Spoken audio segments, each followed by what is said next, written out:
Mag-ingat, may 5 bagay na nagnanakaw ng kapayapaan sa iyong puso. Higit sa 2 ang tumugma sa iyo. Please pay attention. Huwag mong hintayin na mawala ang iyong kapayapaan bago ka magsisi. Una, pagmamataas. Pag iniisip mo, kaya mong gawin ng mag-isa o hindi ko kailangan ang tulong ng Diyos, tumitigas ang iyong puso. Sabi sa Biblia, ang Diyos ay sumasalangsang sa mga palalo, datapwat nagbibigay ng biyaya sa mga mapagpakumbaba. Ikalawa, kapaitan.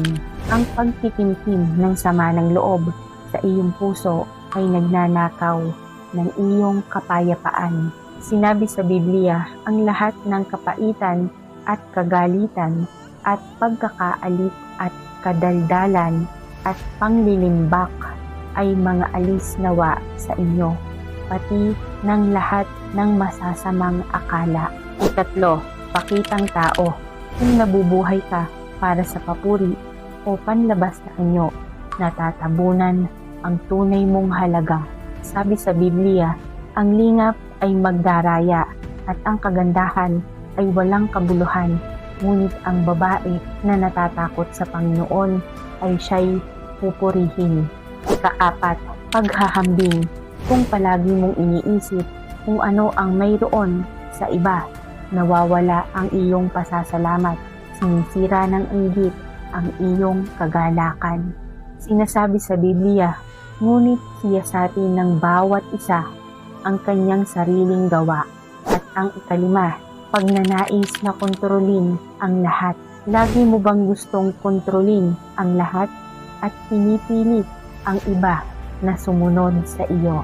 Ito ay nakakapagod at nagtutulak sa mga tao sa paligid mo na umiwas sa iyo. Sabi sa Biblia, tumiwala ka sa Panginoon ng buong puso mo at huwag kang manalig sa iyong sariling kaunawaan. Brother and sister, ang tunay na kapayapaan ay hindi nakukuha sa pagpupumilit, pag-agaw o pagiging mapilit. Ito ay lakas, karunungan at pananampalataya na nagmumula sa katahimikan. Kung kahit isa sa 5 puntong ito ay tumugma sa iyo, mag-comment ng Panginoon, baguhin mo po ako. Kung nais mong mapagtagumpayan ang pagkabalisa at mamuhay ng may tunay na kahinahunan at takot sa Diyos, mag-comment o mag-private message ng gusto kong sumali. Aanyayahan kita sa aming libreng online fellowship upang makasama ka namin sa pagbabago at maging mga taong kalugod-lugod sa Diyos. At i-share din ang mensaheng ito sa taong mahalaga sa iyo.